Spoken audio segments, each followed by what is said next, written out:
கமலஹாசனை திருமாவளவன் நேர்ல போய் சந்திச்சிருக்கிறாரு. ஏன்னா கமலஹாசன் நேற்று ரஜினிகாந்தை சந்தித்தார்.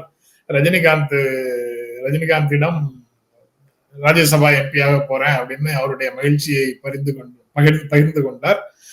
ரஜினிகிட்ட சர்டிபிகேட்டையும் காமிச்சாரு. அதுக்கப்புறம் மற்றவர்களையும் பார்த்து பதவியேற்பதற்கு முன்னால அந்த செய்தியை சொல்லி மகிழ்கிறார் அப்படின்னு ஒரு செய்தி தெரிஞ்சது.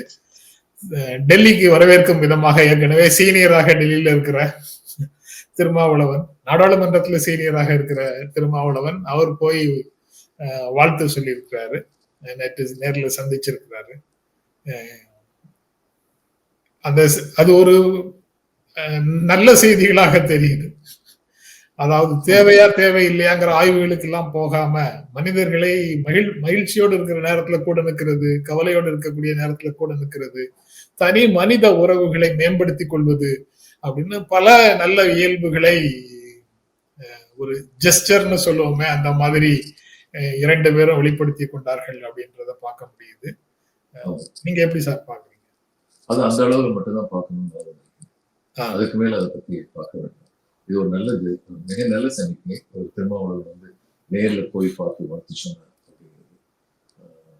2 பேர் ஒருத்தருக்கு ஒருத்தர் மனது பேசியிருக்காங்க அப்படிங்கிறது.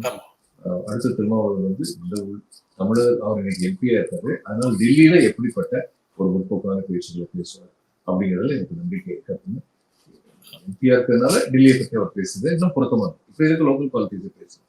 Your MP now, I expect that he will be continuing to stand for what are the real values, secularism, மதச்சார்பு, இந்த மாதிரி விஷயங்கள் தொடர்ந்து நீங்க பேசுவீங்க அப்படின்னு நம்புறாரு. எல்லாமே நல்ல விஷயங்கள் நினைக்கிறேன்.